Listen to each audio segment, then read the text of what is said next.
It was my first day at university. I had never been there before. You can imagine, my first class, new partners. It was February, so it was quite hot, and the anxiety of not knowing what studying was like.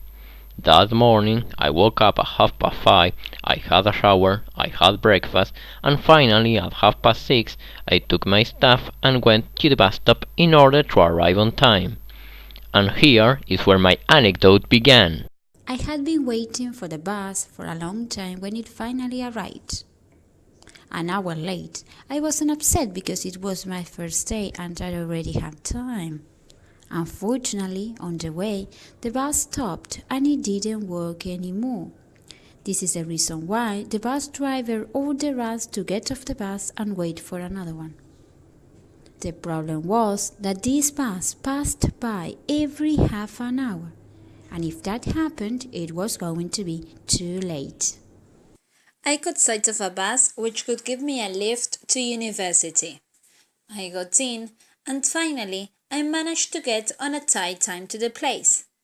I went into the assigned classroom, but for some reason when the teacher called the roll, it turned out to be that it wasn't my class.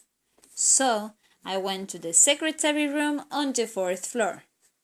This is where the girl told me that my class had been changed to another room at the second basement. To go faster, I decided to take a lift by taking the elevator.